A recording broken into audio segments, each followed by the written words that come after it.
Am I the a-hole for canceling the wedding because my fiancé made a secret deal with my dad? I, 28 female, was supposed to get married 2 months ago to my fiancé, 30 male.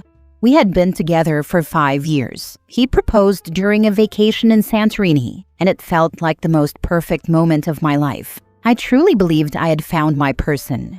Planning the wedding was stressful but exciting. I come from a well-off family, and my dad had offered to pay for a large portion of it. He has always been a bit controlling, especially when it comes to money. He used to tell me growing up that I needed to protect myself financially, especially in relationships. I thought it was just fatherly advice. Sometimes it bordered on paranoia, but I chalked it up to him having seen some ugly divorces in his line of work. He's a lawyer. 2 weeks before the wedding, my dad and I were having lunch and going over some final guest list stuff when he said something that completely blindsided me. I don't remember his exact words, but it was something like, "At least now I know he's signed the prenup. Money well spent." I stopped eating and asked him what he meant, and he brushed it off at first, then said he had offered my fiancé a significant sum of money to sign a prenup he drafted months ago. Not a mutual prenup, not something we created together, something he wrote up himself behind my back, and my fiancé agreed to it. I went home that night and confronted my fiancé. At first, he looked like a deer in headlights, then he admitted it. Yes, my dad approached him with a prenup. Yes, he signed it. And yes, he accepted the money. His reasoning? He didn't want to stress me out.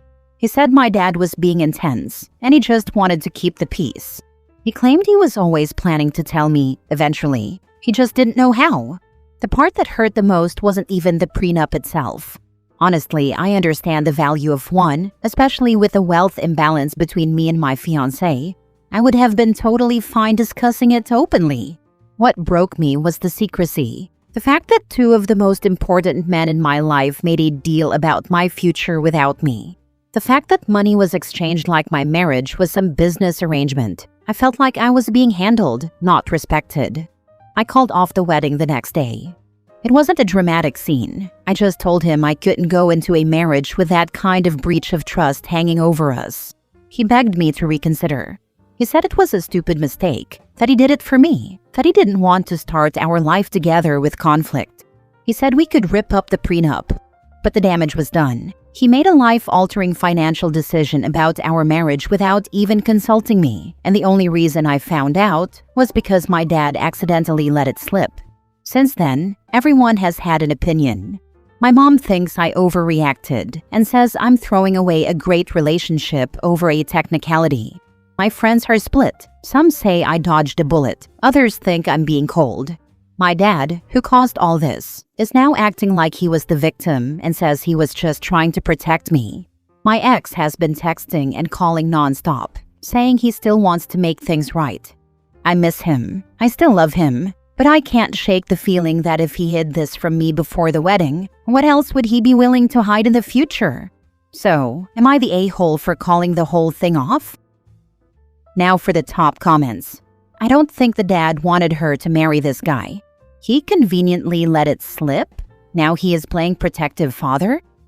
Yeah, dad let it slip that her boyfriend could be bought. Yay, dad. Not the a-hole.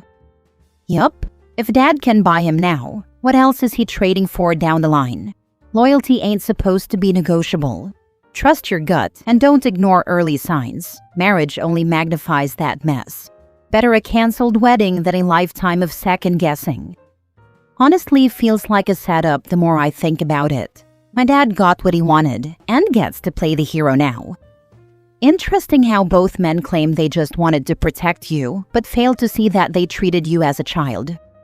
Oh my God, thank you. I've been saying this to everyone in real life, but they keep acting like I'm dramatic for being mad about being excluded from my own marriage plans.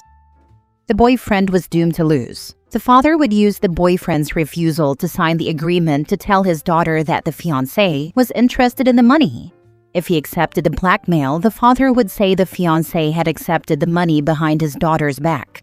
The fiancé always lost. The father knows what a spoiled daughter he has, and knew that the one who would pay for his daughter's anger would always be the fiancé, because daddy's girl would never believe her father is Machiavellian. Congratulations, OP, you fell into daddy's trap. Next story. Am I the a-hole for agreeing to privately put an engagement ring on my sister because I helped buy it? I, 26 male, have been married for 2 years and have been with my wife for 5. My sister, 24 female, recently got engaged to her long-term boyfriend, and I was genuinely happy for her. A few days after the proposal, she confided in me that while she loved her fiancé and knew money was tight for both of them, she was a little disappointed that the engagement ring only cost $70. She didn't know how to bring it up to him without sounding ungrateful. Eventually, she, her fiancé, my wife, and I sat down together, and I offered to lend them some money to upgrade the ring. They accepted, bought a new one, and even did a redo of the proposal celebration. My sister was over the moon with it, and her fiancé was also grateful. My wife had no problem with me lending the money to my sister. She totally supported it. However, last week, my sister called me late at night and said she had a kind of weird request. She asked if I could be the one to put the ring on her finger in a private setting. Nothing elaborate, just something symbolic. Her reasoning was that, since I, technically, helped buy the ring, she wanted that moment to be a representation of our close sibling bond. She also mentioned wanting to take some pictures of the moment. I'll admit I found the request odd, but my sister has always been a bit unconventional and sentimental in her own way. I brought it up with my wife, thinking she'd just find it quirky too, but she was shocked and upset. She said it was a highly inappropriate and intimate gesture that crossed a line. She especially took issue with the idea of it being just the two of us in a private setting, with pictures taken. She told me that it wasn't about the money anymore. The symbolism felt off to her, and she couldn't understand why my sister would even think to ask me something like that. I told my wife that this is just how my sister is, and it wasn't meant to be romantic or strange, just meaningful in her own way. But my wife doubled down and said it was crossing boundaries and made her extremely uncomfortable. I was really surprised that my wife was uncomfortable with it, but I also don't want to hurt my sister's feelings. She was legit crying on the call when she spoke to me about her request. Am I the a-hole for wanting to go through with the request, even though it would make my wife uncomfortable? I've never heard of this before, and honestly, it's pretty creepy. Why would you want to? It's honestly going to seem very weird when you guys post pics, and it's you proposing to your own sister. The only person putting a ring on her should be her fiancé. The engagement ring is a symbol of their commitment to their partner regardless of who bought the ring. You're the a-hole, and your sister sounds like someone that does weird stuff and says she's unconventional. Super cringe. Just to clarify, my sister isn't planning to post the photos anywhere or make it public. It's meant to be a private moment between us, something sentimental and symbolic to honor our sibling bond since I helped buy the ring. She wanted us to dress nicely and make it feel like a special occasion, just a meaningful memory shared between a brother and sister. I get that it's unconventional, but it's coming from a place of gratitude and closeness, not anything weird. Ew, your wife is correct. That is bizarre. Agreed. So what happens to the actual person she is marrying? Just too weird. You're the a-hole. I bet she didn't tell the fiancé she was asking her brother for an emotionally incestual private proposal. Exactly. A healthy way of acknowledging his support would be to make him a ring bearer at the wedding, but the only person who should be putting a ring on her finger is her soon-to-be husband. Next story. Am I the a-hole for telling my ex to leave after she broke up with me and expected to keep living with me rent-free? So the gist of it is, about 2 years ago, I let my girl and her best friend move in with me. The plan was they would both move out here, find a job, and I would handle most of the house bills, while they would buy stuff for the house and save up so we could move somewhere bigger. It started off rocky with them taking a while to get a job and contribute, but they did move out here, so I tried to be understanding. Well, not even 4 months into this, they both started to call out of work frequently, until the job barely put them on the schedule. And so, the little bit they were contributing stopped. My girl eventually got a new job, but her friend just quit hers, and my girl ended up supporting her and couldn't help with anything else. After a while, I got fed up with a friend and told her she needed to find a job, or DoorDash or something, anything other than lay around the house all day. And she immediately moved in with some rich guy she met online. Cool, now it's just my girl and me, so I think we're about to lock in. Nope. After about 2 months, her new job fires her and she gets a job at Amazon, which she also quits. Then she gets a job at an HVAC company as a salesperson. Now we're almost caught up. So this whole time we are pretty close, and even during the hard times, I feel like we have each other's backs. Well, at the beginning of this month, my girl gets an offer for a new job paying a lot better, and out of the blue, she wants to break up. But here's the kicker. She wants to continue living with me until she gets her own better place, our original shared goal if you remember, while still not paying anything. I tried to put my feelings aside and told her I was fine with her staying, if she could actually help out until she left, which she said she would. Well, that turned into weeks of not only nothing, but also being ignored and other hurtful actions. So I finally had enough and told her to leave. The thing is, now I feel like an a-hole. Now for the top comments before reading the mini update. Not the a-hole, and almost patient to a fault. I don't think most people would entertain 2 years of mooching. Yeah, over the years, I've been real nice to folks when I was in my 20s and early 30s about helping them get back on their feet. Though I had rules. First month free. If you can't find a job in the first month, then you need to start looking for somewhere else to live. Because if you can't pay rent, which I always made very low, then you need to find a new place. Once you get a job, that first check is yours. The second check, though, goes towards rent. Depending when you got it and how much you can pay, I'll prorate it in a way. The third check goes to you getting stuff for yourself and work. Then fourth check should be for your bills. This gets them not only back on their feet, but used to paying bills on time and spreading it out. By the third month, the good ones were working and paying. The ones that weren't trying were gone. Not the a-hole. Wow, you have the patience of a saint. She is a user and a taker. She saw her friend land a rich guy, so she wants that too. Unfortunately, she also wants to continue using you till she does. Throw her out. She can go live with her friend. They're both a-holes. I'm not a saint. That's why I try to be understanding and patient. And ironically, I bet that's exactly what she did, since the guy gave the other girl a whole basement or something and a car. You left out how you met your girlfriend and built the relationship to the point of even being your girlfriend, let alone moving in with you. It sounds like you had a long-distance connection, never really knew the girl that well since you weren't geographically close until she moved in. She and her friend probably decided that you seemed nice enough for them to stay with and take advantage of the free rent until they can find a job or a sugar daddy. You need some boundaries. You kinda got it perfect. We dated for about 6 to 7 months before she moved in which time I probably seemed like I was doing better than I was, since I tried to pay for everything and they decided I could handle taking care of 2 extra people, I guess.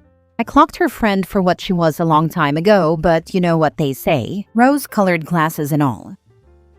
Now for the mini update. Honestly, you all don't even understand how much it helps hearing people tell me I'm not wrong for feeling wronged, even if it's strangers online. I did finally man up and tell her she needed to find somewhere to go by the time I got home from my 12-hour shift, which includes about 2 hours of commute time now, so she had about 14 hours. But even though she was supposedly working on moving out and had plenty of time to pack and leave without me even being there, I felt like a prick about it for a while now. Guess I need to grow up. I shouldn't be surprised by people like this at 30. Last story. Am I the a-hole for telling my boyfriend he needs to propose this year or I'm leaving? My boyfriend and I have been together for 7 years. We met in college and started dating in our early 20s. Back then, neither of us was thinking too far ahead. Marriage felt like a someday kind of thing. We were growing together, figuring things out, and honestly just enjoying being with each other. But now we're 30, and I've started feeling like I'm the only one still thinking seriously about the future. Over the past 3 years, I've brought up marriage multiple times. At first, he said he wanted to wait until he finished graduate school. I understood that. Then it became about getting his career in order. He got a good job, but then it shifted again to wanting to travel more and enjoy our freedom before settling down. Every time I asked when he thought we'd take the next step, it was always some vague answer. Soon, when things settle down, after the next promotion. Last year, I thought he was finally going to do it. We went on this amazing vacation, and I genuinely believed he might propose. He didn't. When I brought it up a few weeks later, he laughed and said we had plenty of time and that marriage was just a formality anyway. I didn't find it funny. I felt like I had been waiting for something that clearly wasn't coming. So a month ago, I sat him down and told him plainly that I needed clarity. I said I didn't want to pressure him, but I also didn't want to waste more years hoping he'll change his mind. I told him I need to know that this is leading somewhere. I said if we aren't engaged by the end of this year, I'm done. I can't keep waiting while my life is on hold. He said I was giving him an ultimatum and that it felt manipulative. He told me proposals should come from love, not pressure. I get that. I really do. But I also feel like I've been incredibly patient. I've stood by him through job changes, his anxiety around money, his family issues. I've never once pressured him to propose on my timeline. But now it feels like he's just avoiding it completely, and I don't know if he ever really plans to marry me. I'm not trying to trap him or rush him into something he doesn't want. I just want to know if we're on the same page, or if I've been waiting for someone who doesn't actually want the same future as me. Some of my friends think I'm doing the right thing by drawing a line. Others think I'm being too aggressive, and that I should be grateful he's still committed even if he isn't proposing yet. I'm feeling torn. I don't want to leave, but I also don't want to keep dragging this out and looking back years from now wondering why I stayed. So, am I the a-hole for giving him a deadline to propose, or I walk? Proposals come from love. I'm sorry, but there's your answer. It's up there with what Prince Charles said when asked at the engagement announcement if they were in love, whatever love means. So yeah, dude's comfy, but not in love. Honey, he doesn't want to marry you, point blank, or he would. Move on and find your future husband. This happened to my godmother. She wasted 10 years hoping he'd propose. He eventually broke up with her because he didn't want to settle down yet. And then he moved on quick, proposed to the next girl within 3 years, and then had a baby. The next man my godmother dated wasted no time, loved her, knew what was important to her, proposed, and were married in 3 to 4 years, and they're on baby number 2. Unfortunately, some men just won't end it and will waste a woman's time just to not be alone. And they always marry the next girl, like they realize they hate being single and don't hesitate to marry the next rando they date when they want marriage. I've seen it happen a few times with acquaintances, and it never works out.